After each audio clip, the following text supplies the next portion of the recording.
it's Hannah here from the Personal Wellness Project. Welcome to episode 5. I hope you're doing very well and you found the content useful so far. So let's keep taking positive steps forward. In this episode, we're going to move on to discuss the term resilience. To start us off, I'm going to talk to you today about why resilience is important, the benefits of promoting your personal resilience, and the subsequent impact on you as a person and as a learner. Importantly, I really want to dispel those masculine connotations which surround the term resilience. Having access to the skills required to develop resilience is something that everyone should have the opportunity to do. So let's get started. What do you think of when you hear the term resilience? Being tough, things traditionally associated with masculinity, such as showing no emotion or that win at all costs attitude? Or is it something that you've never heard of before? Let's be really clear. Being resilient simply means being able to think and behave in a way that allows you to positively adapt to the different demands that you experience on a daily basis, and being able to protect yourself from the potentially negative effects of these demands.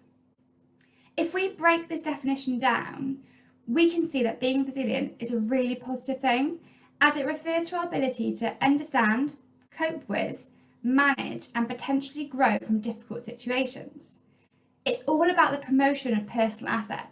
Your personal assets are those factors about you that enable you to function, perform and succeed. For example, personal assets could include having a positive attitude, being optimistic, seeing the demands you experience as challenges to overcome rather than things that might cause you physical, mental or social harm. Or setting goals to plot a way forward through difficult moments. These assets link to the action of protecting an individual against those potentially negative effects of stressors. As the greater your resilience, the more likely you are to respond to challenges in a positive and adaptive way.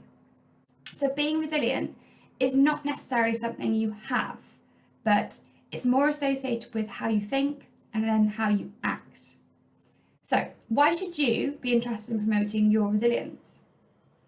Resilience has been linked to higher levels of well-being.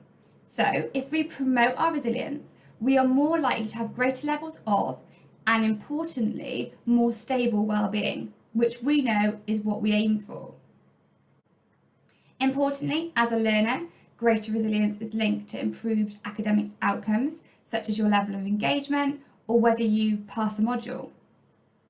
Being more resilient helps you to cope more effectively with the demands that you face, for example, college work or your personal circumstances. Finally, being more resilient as a learner is linked to being able to have sustained levels of motivation throughout your studies, meaning that you be less inclined to withdraw from education. So now that you've got a little bit of a background on what resilience is, I want you to engage in a task which aims to get you thinking about what resilience looks like as an actual behaviour. As ultimately, we need to be able to engage in resilient behaviours to become more resilient. This is called resilience profiling. First, go get some paper and a pen, or open a Word document or the notes section on your phone. I want you to think of someone who you know, who you think is being really resilient, based on how we've defined resilience in this episode. This could be a friend, a family member, a course tutor, someone even from the media. It could be absolutely anyone who you think is resilient based off the definition and the description I've given you today about resilience.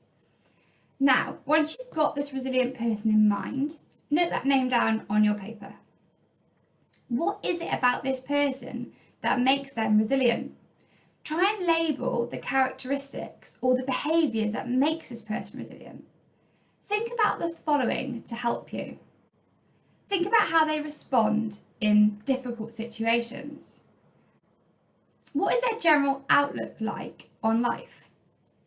What do they think about themselves and their abilities? Give this task a go and really unpick what those behaviours look like in practice. This is so important as we need to better recognise and become aware of these things if we are to actually understand how we might become and act more resilient in the future. This awareness task can really help you to reflect on how resilient you are. We'd love to hear your responses, so please make sure you let us know in the comment section what you think resilience looks like. And don't forget to like, share and subscribe to the channel to keep up to date. That is the end of episode 5. I really hope that you've enjoyed today and I found it helpful to think about those factors associated with resilience and importantly what that means for you. Thank you for listening and don't forget to check out Instagram for extra content. See you soon for the next episode.